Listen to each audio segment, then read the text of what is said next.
Good morning, everyone. My name is Dean Bill Cordero.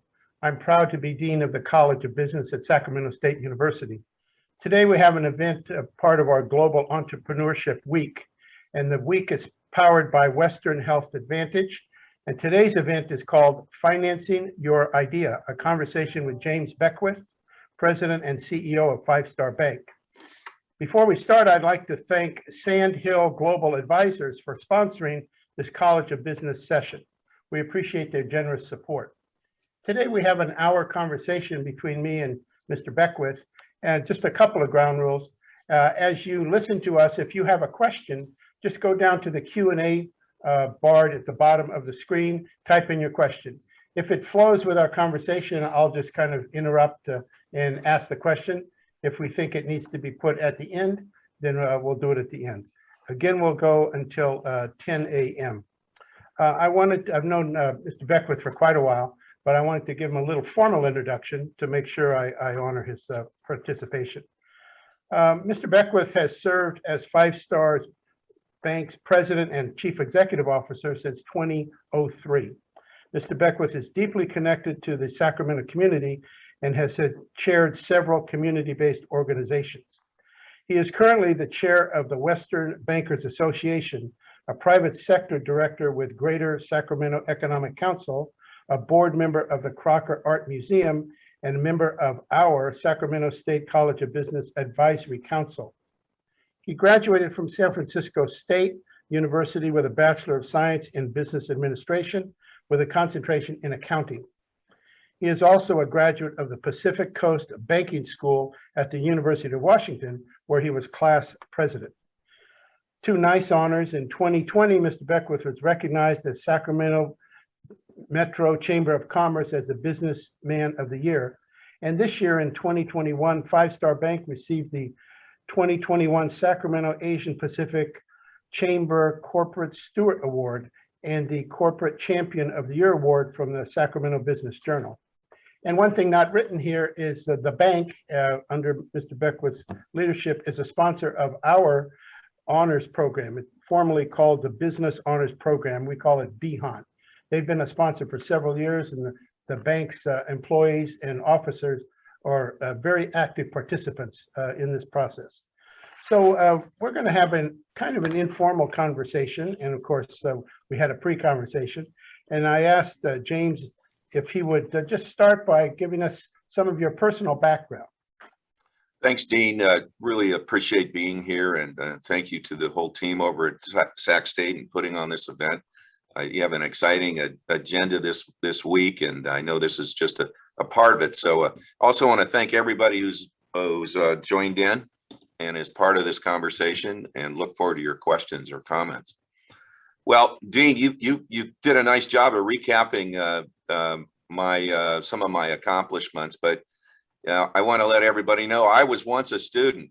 Okay, I was once an accounting student down at San Francisco State.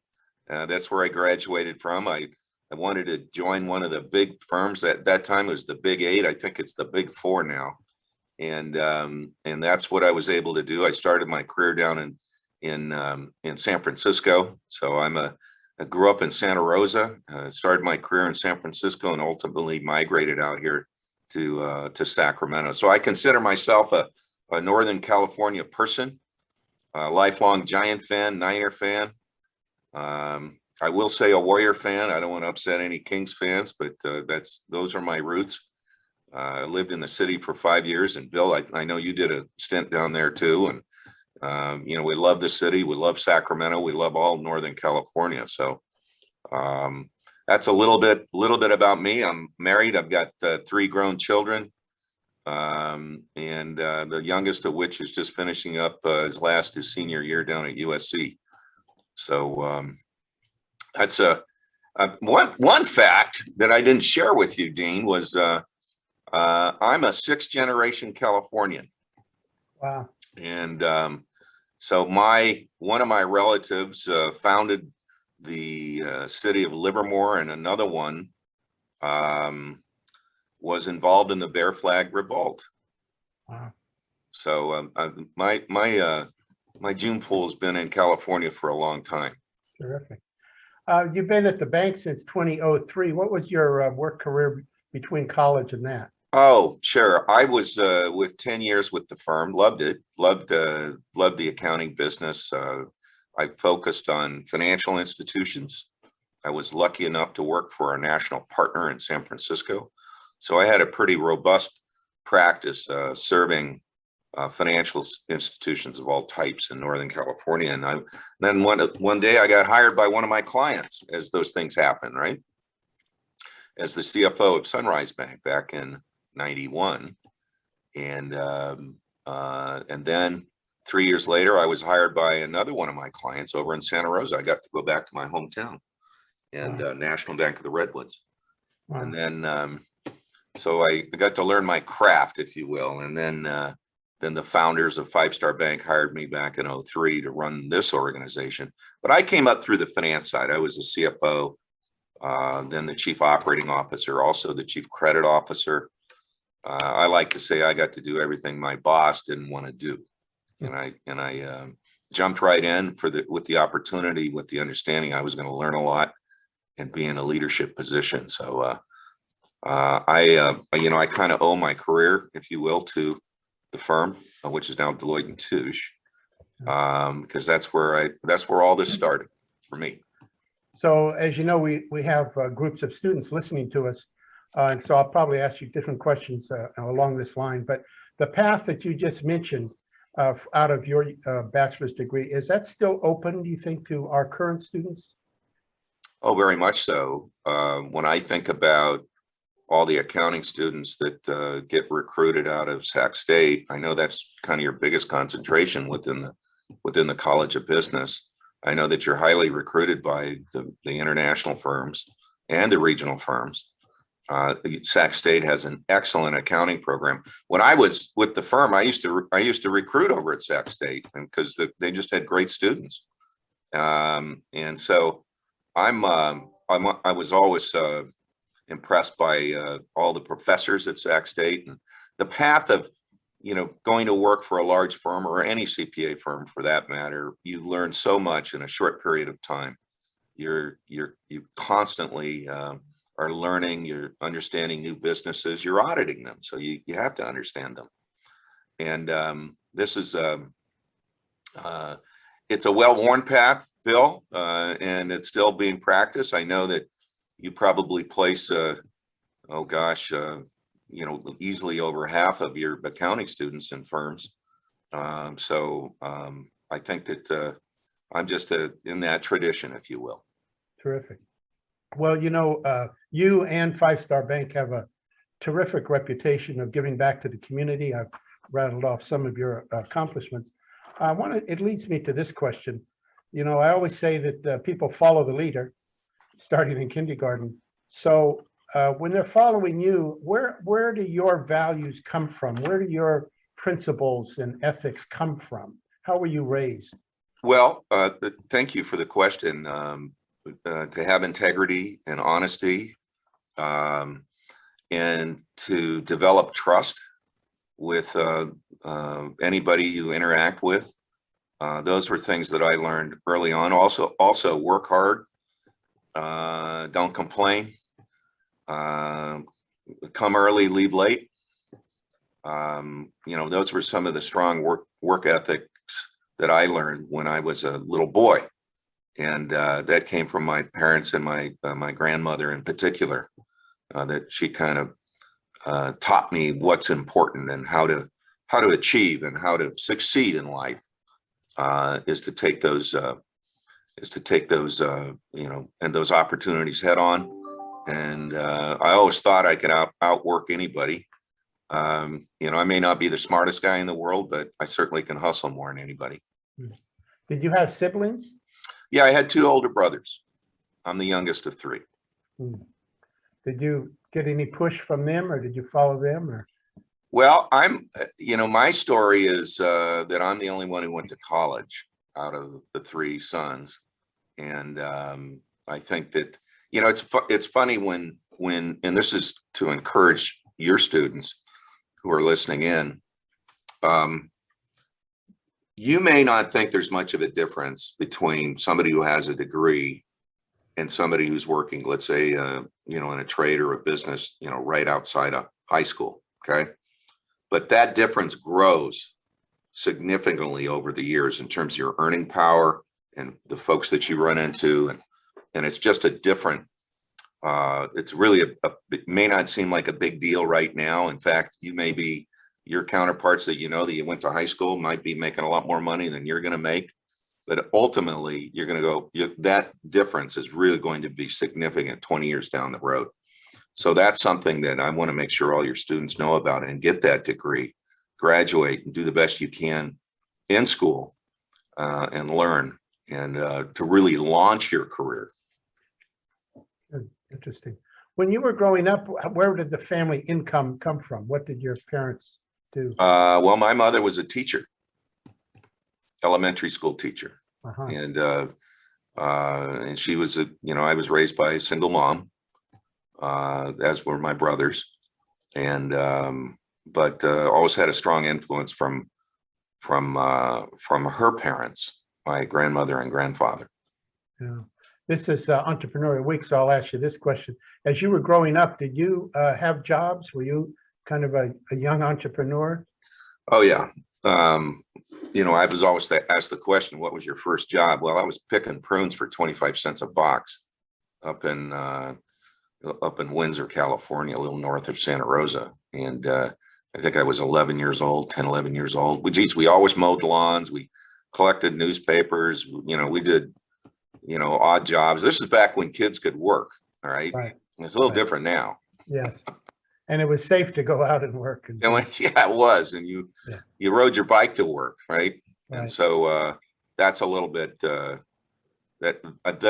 those conditions have changed. And it's a bit unfortunate because there's a whole generation of kids that didn't learn that work ethic until later on in life. Right. Yeah. Whereas folks of my generation, which I'm 64 years old, I just turned 64, Bill. Happy birthday. Always worked. Okay. I see a question here, and it's kind of tossed to this topic we're talking about. Are there any business administration concentrations that you would advise against taking them due to them not being useful as others? Well, no. I'd say no. I'm on your advisory board, and I know the concentrations. I think they're all worthy, and they all get vetted. And I know that you and your staff, your faculty, constantly look at content and the programs in which you put forth and those majors you put forth. I know you're moving, from a data analytics perspective. I think that you're seeing a lot more classes in that particular space. I think that they're all fine majors and they're all rewarding, and they all have a career path associated with them. I agree with what you said, that of course, but earlier you said get your degree. I mean, I'm sure you see all kinds of people in your bank and in your career that didn't have a business degree, but they have some type of a college degree. So. Absolutely. We have a lot of economic majors, Dean, that work at Five Star Bank, and it's developing that discipline, that ability to reason is what's important. Yeah. Well, let's shift and talk about the bank a little bit, because Sure. It's a terrific success story. So tell me about the bank when you started versus now. What was your vision and how did you get I know it's a long story, but I've got specific questions about entrepreneurship, but how do you characterize it from 03 to today? Oh, sure. We're a bank that was founded by entrepreneurs, Buzz Oates and Frank Ramus. They are great examples of entrepreneurship in Sacramento. Buzz started with nothing, a key shop, and he built a $1 billion real estate empire. And Frank started with nothing and built just a fabulous company that he continues to lead. So Buzz passed away about 7 years ago. So we have entrepreneurship in our DNA at the bank. This is what we're about. We understand risk and are willing to take risk, and we manage risk. We don't shy away from it. And I think that's at the core of entrepreneurship, that desire, that yearning to grow and develop and solve problems for people. And I think that's why we've been able to succeed. And when I joined the bank, we were about 65 million in assets, and now we're 2.4 billion. And we started up in Placer County. Now we have 4 offices in the capital region, 1 in Chico, 1 in Yuba City, 1 in Redding. We have a loan production office downtown Sacramento, and also over in Santa Rosa. So we're very active. We're growing at a very fast clip, 25% on a compounded annual growth rate over the last 5 years, and we expect that will continue. So this DNA thing is in our blood. On our board of directors, Dean, we have the chairman of Pacific Coast Building Products, which is a huge company here that's locally based.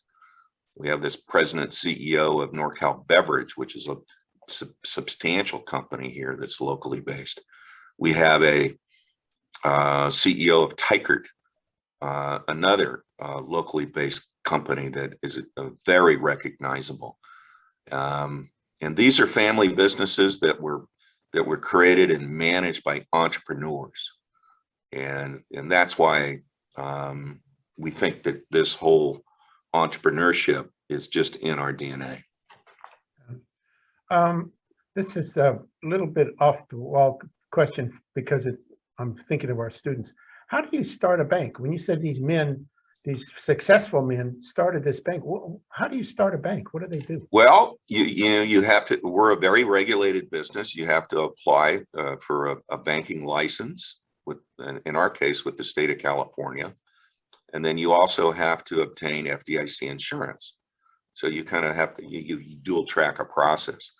One with the Department of Financial Institutions, but with the state, and then you also seek to obtain FDIC insurance. So it's a two-pronged approach. Same documents more or less, but a two-pronged approach. Then you have to raise capital, okay, and then you have to, and this usually is in the application itself. You have to name your directors and also the management, and both the state and the FDIC will go ahead and review that application, look at the qualifications of the directors and management, and make a decision. Is there a minimum capital that you need to start a bank? Well, there hasn't been too many banks formed over the last, I'm going to say 10 years. That was part of my question. Yeah, and it's very few in the state of California. I'm saying a handful. And so the minimum capital levels when we started, we started at $12.5 million as capital. Well, I think that number, right now it's probably closer to 50, maybe even 100 million. Given where the rate environment is right now, and you've got to be able to scale and scale quickly, and you need a lot of capital to do that. If someone has that kind of capital, are they interested in doing this? Or is this an area that is best left unknown for you have 100 million looking for an investment? Well, the banking business is a stable business. It's a highly leveraged business, so there's a risk associated with it. And we all saw what happened at the last downturn. A lot of banks failed, so you can't fail because it's such a highly leveraged business. But if you do it well, you can make decent returns. Right. Not high tech returns, but certainly decent returns. And so it's a slow and steady type of investment vehicle, if you will. But it has its place in the community. You need banks, you need community banks to have a really vibrant local economy. James, I hear that term sometimes, community bank. What does that mean, community bank? Well, it's one, who's its ownership, okay, and who's on its board. If you start with that, then you can define that. Our ownership is, even though we went public in May last year, we're still 60, 65, 66% original shareholders that own the bank. So those are local community folks. So they're from the community. Your management team is from the community. You're serving customers and businesses within the community. FDIC has a definition. I think they put like a number on it of 10 billion or less. But I think it's my way of describing a community bank is who owns it, and who manages it. Okay. We have a couple good questions here. Before I get to those, I wanted to ask you this, just to give us a little more flavor of Five Star Bank. Mm-hmm. What kinds of businesses do you do? What are your main lines of business now as a community bank? Well, we have several different, we call them verticals of things that we're involved with. We're the 21st largest SBA lender in the United States for SBA 7A credits of 350,000 or less. Now that's lending to small business. That's lending to small business. And, the current SBA administrator wants banks to lend to small business. And that's what we do. So we're very active in that space, helping grow businesses, and helping businesses scale and helping entrepreneurs scale. So our SBA business is very important to us. So we also do a lot of commercial real estate financing, all asset classes, whether it's multifamily, mobile home parks, retail, industrial. We're also a big faith-based lender. We make a lot of church loans. Very interesting. And we're also a big agricultural lender. This is a big part of our local economy. We make all types of ag loans. In the orchard space, a lot of almonds and walnuts, pistachios, in the cattle calf operations, which they're still quite significant in Northern California. And also we also lend to some dairies in South County and Sacramento. So and of course wine grapes. I mean, everybody's got to have a wine grape credit, right? Yeah. So those are some of the things that we do that we think we do particularly well. We're not all things to all people, Right. But we like those particular verticals. One phrase caught my mind when you said faith lending. I would assume that's be difficult to foreclose on a church. Well, we haven't had to do that, knock on wood. Yeah. We've got great customers and who have great membership and great leadership at their organizations. Great. Well, I have a list of questions here, but we're getting great questions from our students. So I'm going to just shift over to that. Sure. It says, please discuss innovations in banking, online banks, crypto, cannabis banking. Great question. Let's start at the beginning of innovation and what's happened over the last 5 years, and then also what was accelerated by our response to the pandemic. Everything is digital now. Certainly for us, we don't have any paper files. Everything we do is digital. 85% of our transactions are done on a non-face-to-face basis. That means we have to have a very robust online banking platform, in which we do. We call it Q2. It is it's best in class. All of our loan originations and our processes are also it's done on a Salesforce platform called Encino. So we're heavy users of tech, and tech in particular, which is innovated within the banking space. So we combine that capability with touch, a personal relationship. We think it's a winning combination. We don't expect folks to come into our office. I mean, we take it to them. We go to their office. We go to their place of business. We connect with them in so many different ways, whether it's remote capture, bill pay, 24/7 online banking, mobile capture. This is how things are done now. And we think we're on the right track to continue to push up on things. There was a question about crypto. Yes. Shared ledger. That's an evolving technology. Obviously it's an asset class that people invest in. And geez, I think there's even an EFT on this right now too, Bill. You can invest in a fund that kind of tracks the value of crypto. Right. So people are starting to pay each other with crypto. That's interesting. Yeah. That's interesting. Small business payments with crypto. Yeah. So, I think as a bank, you've got to be nimble, and you've got to be able to deal with that pending normalization of crypto being a currency. And I mentioned what happened during the pandemic.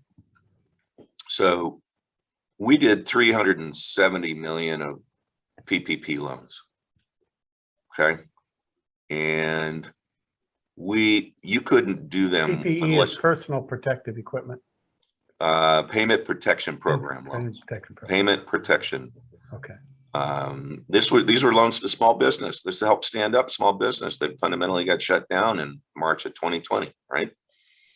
And so we couldn't do that unless we had this digital capability. We couldn't turn around loan requests like we did unless we were deeply connected to the SBA, and that we couldn't do all that unless we had, nCino as a software. And so what happened is that this pandemic accelerated, not just for our business, accelerated the acceptance of digital experiences. Some people say by 5 years. And certainly I know it did it for us. And so what happens when you have that acceleration? Well, you're that much more efficient. You're that much more connected. You're that much more effective in terms of serving customers. And so it's been a big game changer. And those people who've embraced it, like 5-Star, have done extremely well. It was a big windfall for us. So there's a question on that, which you just answered, about online banking and 5-Star's relationship to that. So let me go to another one here. Sure. Great questions. What do you think of Fintech these days? And is there any strategic response from 5-Star to this industry evolution? Absolutely. We're embracing Fintech. In fact, we're a beta site for a consumer-facing loan processing software. Maybe, James, you could explain what Fintech is too. Well, Fintech is companies that are in the either payment space or lending space that aren't a bank, that are leveraging principally an online platform, and a digital platform. So I think I'm trying to put this in language that I think everybody would kind of gather, but Fintech is a broad category. Is it regulated? No. Not like us, and there's going to be some attempt to do that. I think the state of California has, in their new version of, the state banking department, has a desire to, I'm not to say to regulate, but rather to understand where the business is going. You've got Fintech players buying banks. I don't know if you knew that, Bill, but SoFi is buying a local bank, Golden Pacific Bank. SoFi was probably the originator of, the first Fintech,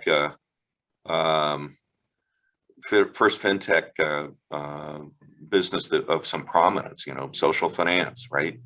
That went around the banking system. If you have a consumer-facing product, or like a consumer-facing lending, you're probably going to be touched by CFPB at some point, if you're not already being touched by CFPB, which is the Consumer Finance Protection Bureau, which got stood up as a result of Dodd-Frank legislation 10 years ago. So, there is some regulation that's going on, but it's still pretty much the wild, wild west. Okay. I wanted to go back, kind of student related. What do you look for when you're hiring, and I know you do it at what I call 2 levels. I know you hire it at the executive levels, and then you, of course, hire at the startup graduate level. What do you look for in those 2 different categories? Are they different? Well, they have some, obviously skills if you're hiring for, a more senior position.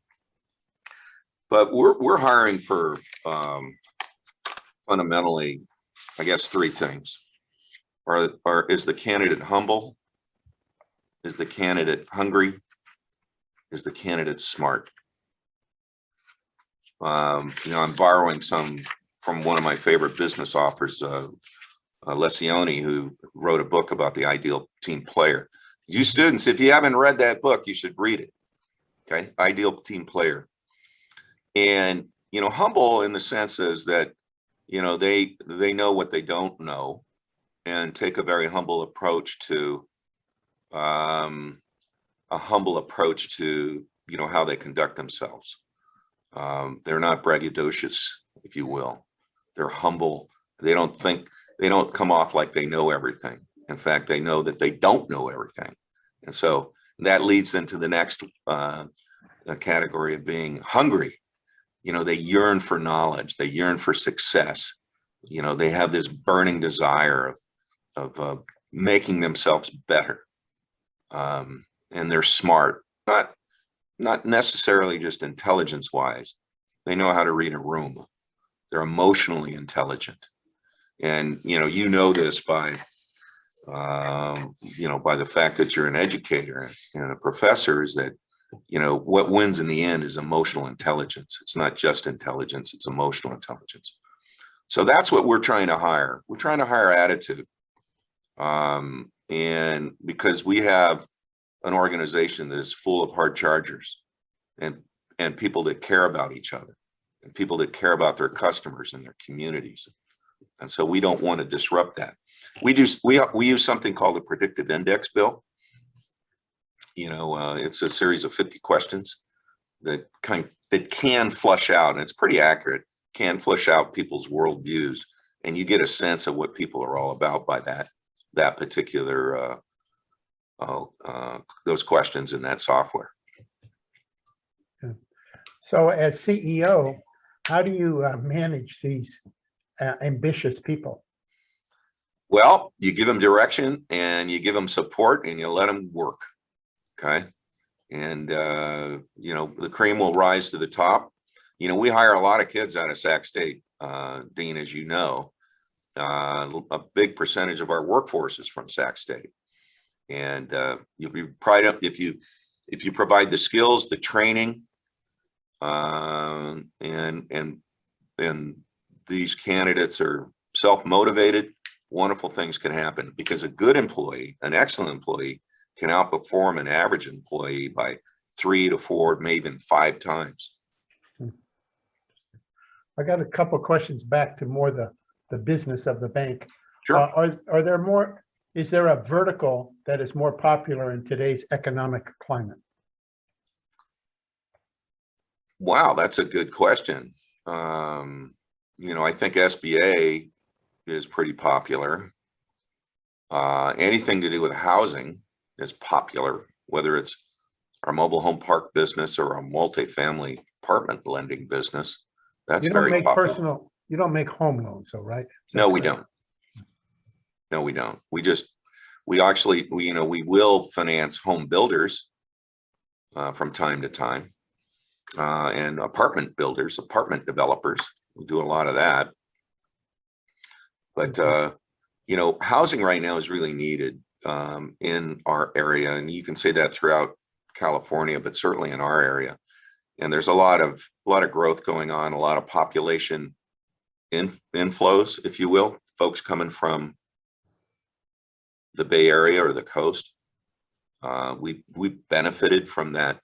I'm going to say that pandemic shift, whereas people don't work, they're not working in their offices, and they've discovered they can work anywhere as long as they're digitally connected. So that leads really to this question. Who are your primary banking competitors in this region? Well, you could look at all the majors, the majors being B of A, Wells Fargo, Chase, and some of the larger U.S. bank, and then some of the maybe the larger foreign banks, Bank of the West, Union Bank, although Union Bank's being bought by Bank of the West. California Bank and Trust is a good competitor. We've had a lot of banks bought here in the capital region, and that's provided an opportunity for us because of that displacement that naturally happens when a bank is bought. Suddenly those customers relationships come into play. The customer's not sure whether, the new bank is going to treat them the same way. Maybe their guy or whoever covered them, a man or a woman, is retiring or is being reassigned.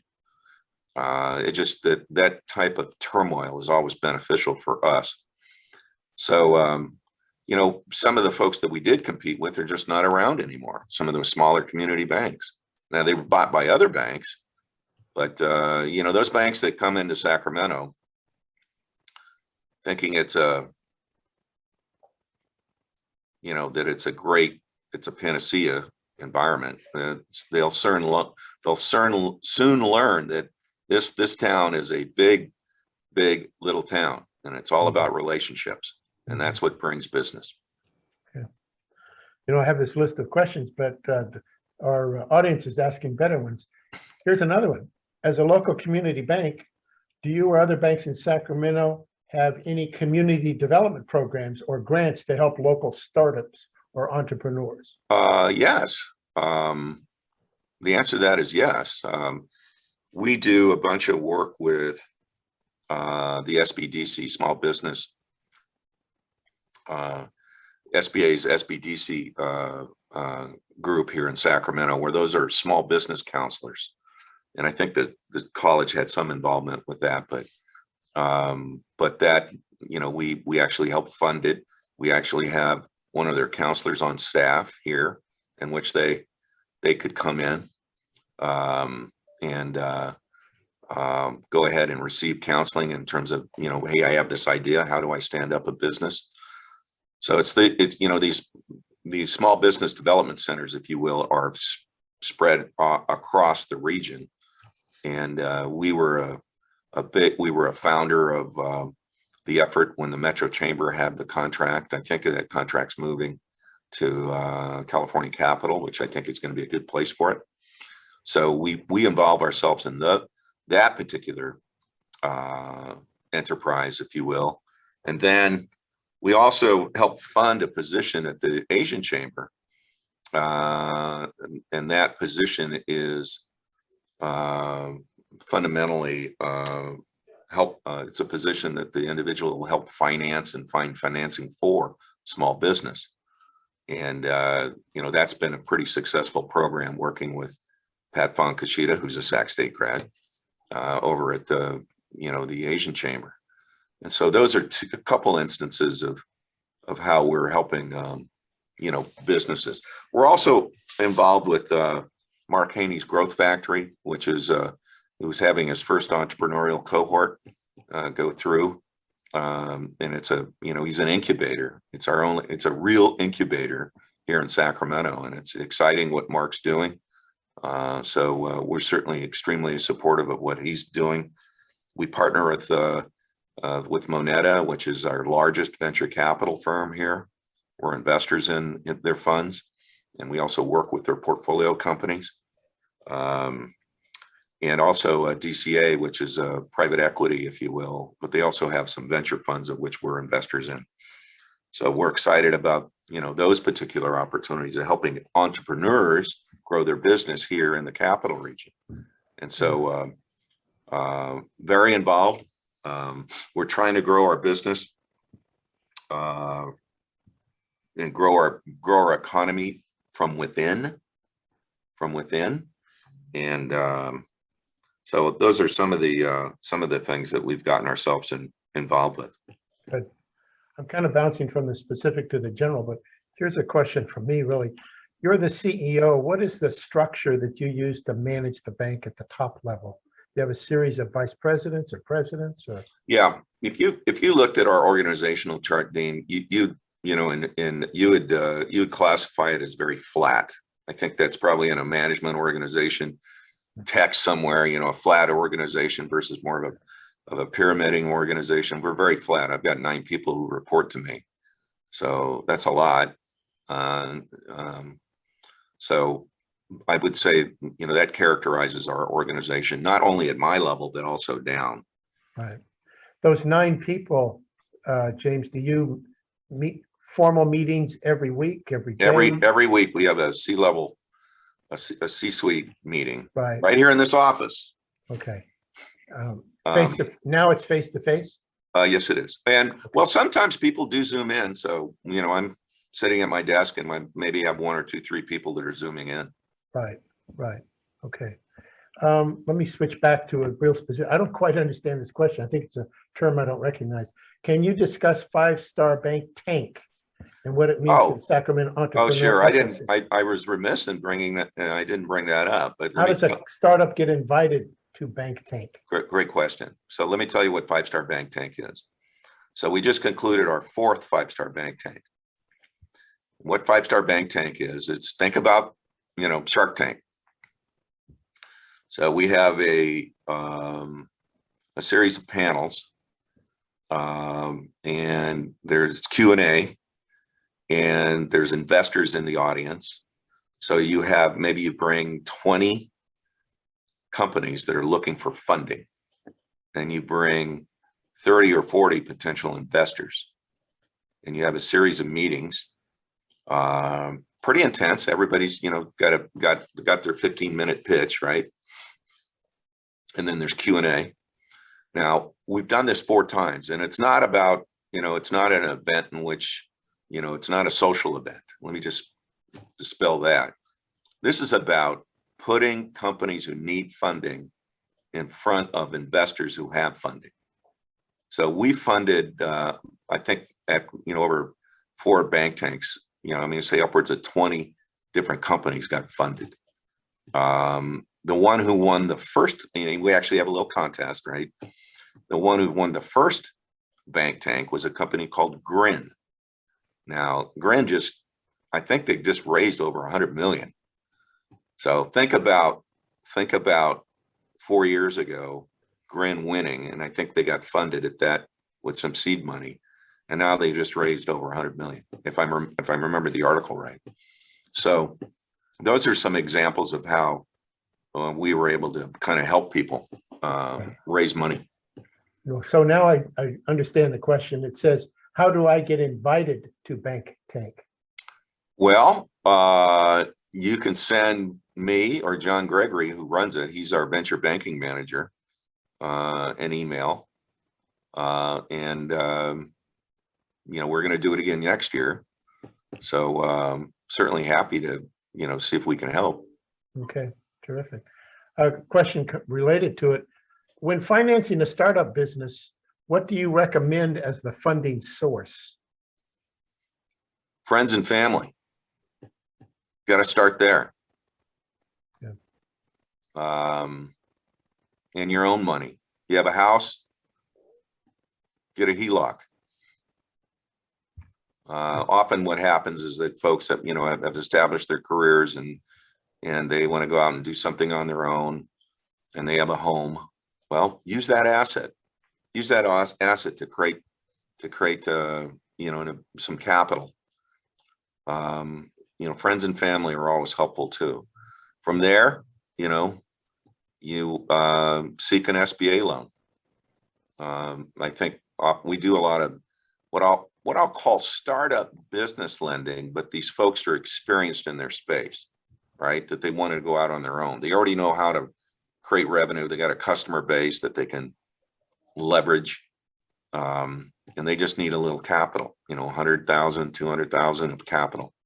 And that's always a good way of doing it. Here's a kind of a specific question. I get this asked a lot too.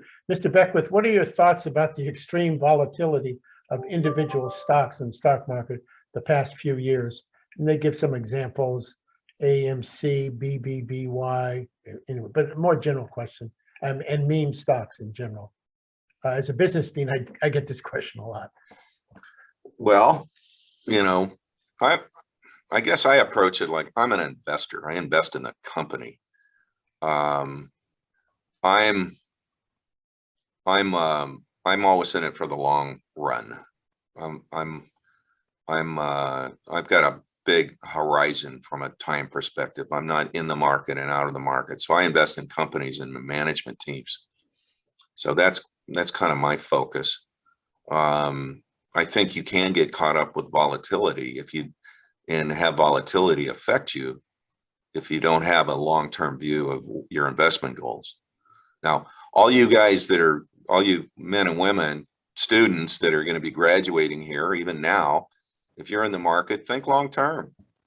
You know, your first job, if you have the ability to get a 401k, put as much money in it as you possibly can.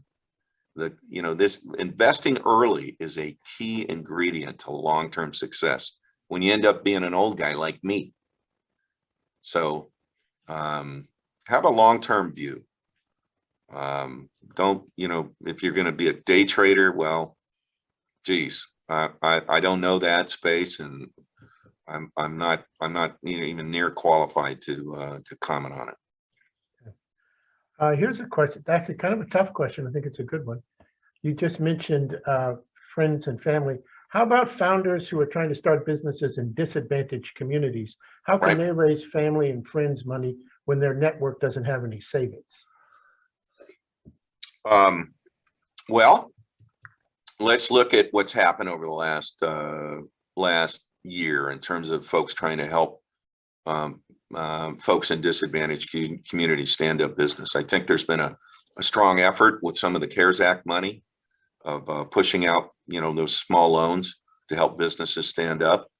There may be some more money that's coming from the federal government with respect to that, that's controlled by the state and the local municipalities and counties. I would take a look to see if any of that money is still available. I know that we helped disperse, I'm going to say $15 million from the city of Sacramento. They used this as a disbursement agent. And a lot of these credits, and they ended up being forgivable loans, were $25,000 or less. So I think there's still some CARES Act money out there. I would check, whoever asked that question, I would check with the Economic Development Department of the city of Sacramento and also the county of Sacramento to see if those programs are still alive. Okay, good. Here's kind of a specific one. How important is it that we invest in renewable energy as we move into the next decade and beyond? And does the bank have any investments in this area? Oh, absolutely. I think it's very important. Now, our economy is still driven by hydrocarbons, right? And we can't forget that. We're all look about what we pay for gas at the pump because there's a supply issue. Don't want to get into the politics of it, but when you have less of something, the price goes up. So in the same sense, we all know that the climate change is real and we've got to do something about it. And we are doing something about it as a community. We're doing a tremendous amount about it. Look what SMUD's doing in terms of their particular programs of going to renewable and solar and whatnot. Now we've taken the positions that we want to help SMUD do that, Dean, and so we're partnering with them and we're doing energy efficiency lending to their customers that are in the district. Let's say if you wanted a solar panel or you wanted a new HVAC or you wanted something to improve the efficiency or to create electricity at your house. Well, we can provide that type of lending, working with SMUD and partnering with SMUD, and we're doing that right now. Now, investing in renewable energy, yeah, it's, I think that can take so many shapes and forms. You can buy Tesla stock if you want, not a bad investment. And all the other companies that are coming along that are following Tesla's lead in terms of EV cars. The major automakers are all going EV. So there might be a play there for you, but solar panels, and then also just doing it at your own home is something that is an investment in renewable energy. It's a fascinating session. because of you and the questions. We only have 10 minutes left. It's just racing by. Let me make sure I ask a couple of things directly related to the students, because I see here, here's a question. Do you employ behavioral science and finance in your bank's management? Well, I mentioned that we use, predictive index, and we've all taken the PI test, if you will. So we all know who we are as labeled by predictive index software. And so that helps us understand, gain some understanding of how we should relate to each other and how well we connect and how well we can communicate. So that, in a sense, is behavioral science, I think, fundamentally. And so we're a big believer in PI. We just had a board retreat in which we had all of our directors do the same thing.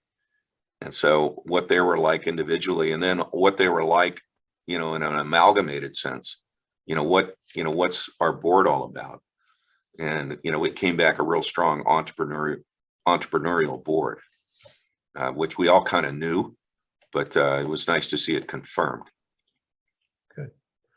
Here's a couple, actually more back to a personal question. How did you successfully grow from a college graduate to the CEO of this big bank? And did you envision this when you were a college senior? Well, I always, that's a great question. I've always sought to be in a leadership position, Dean, throughout my whole career. I think that some folks are just more comfortable in that position. I think I would categorize myself as that. I enjoy the hunt, if you will, of growing a business. This is just part of what I'm all about.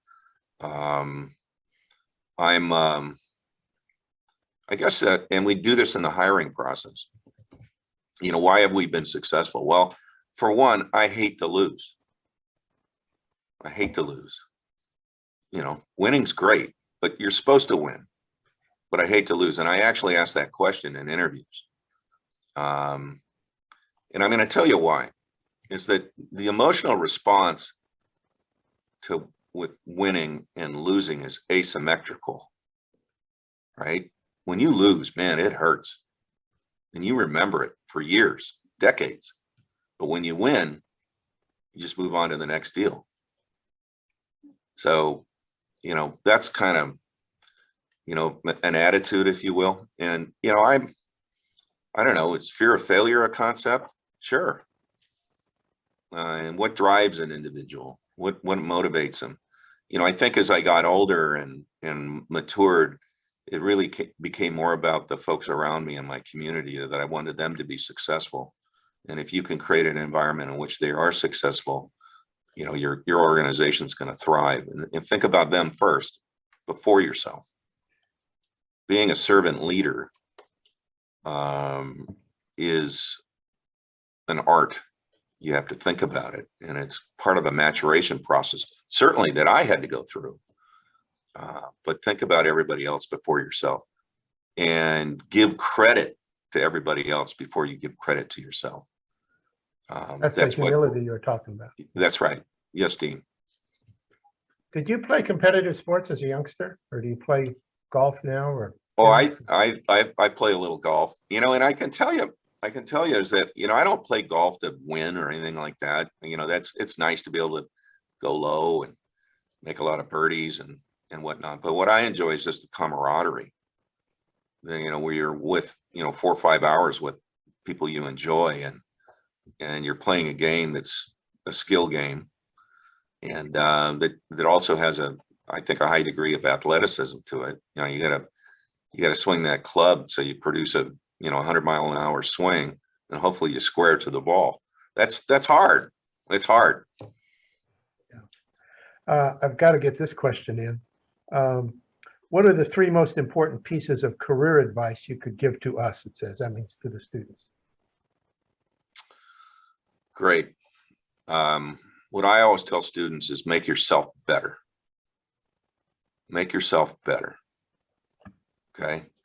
That means get the best education you possibly can. Be curious. Be a lifelong learner.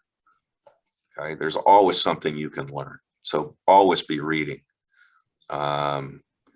Reading is this wonderful gift that's been given to all of us, and we need to take advantage of it. Put yourself out there. And take some risks. Okay, don't think that the game's going to come to you. Take some risks. Right? You're young enough to, if you make the bad call, that you can fix it. Okay. And then lastly, it's really about be in service to people. Okay. Help people. Those are things that those three things I would ask you to consider. So this question kind of brings our two environments together.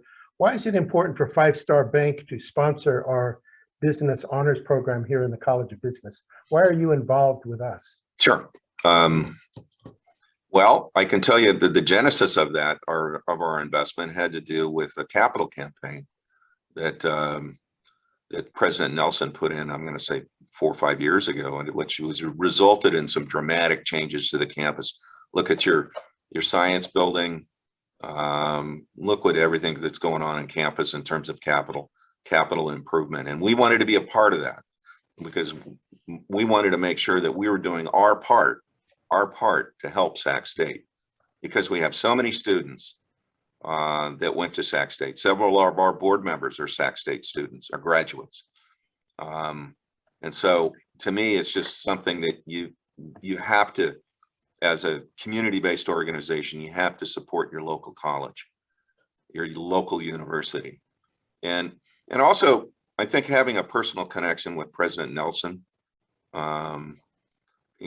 was incredibly important, I guess. And then finally, we want to work and see the best and the brightest.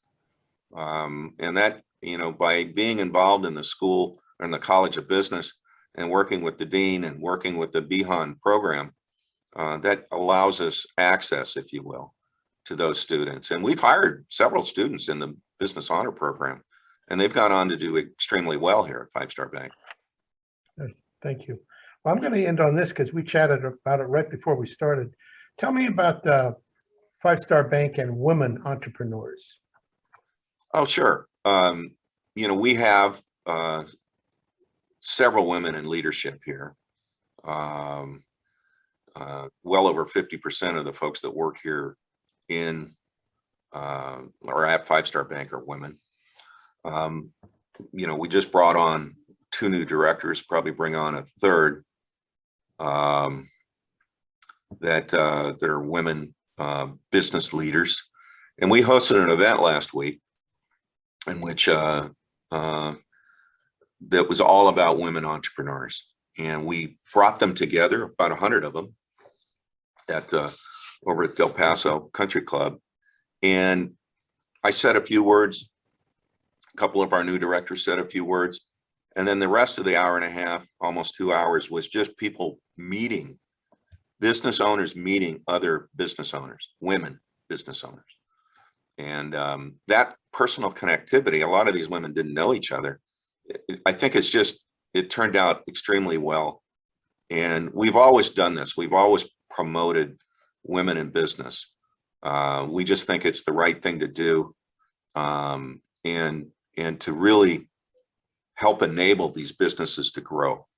And I think that's a wonderful thing that we get to do as a bank. Thank you. Well, I'm going to wrap up. We have a minute or so.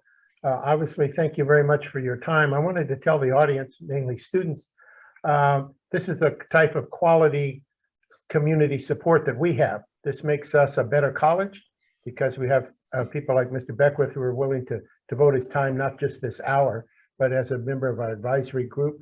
I always say we're here for the students for sure, but we're also here for the community. The students come from the community and go back to the community. So I wanted to share this hour with Mr. Beckwith to give you a little bit of window of his thinking and frankly, our thinking of why we're proud to be associated with him and with Five Star Bank. So thanks very much for your time, James. I appreciate it. Thank you, Dean. See you at the next meeting. All right, bye.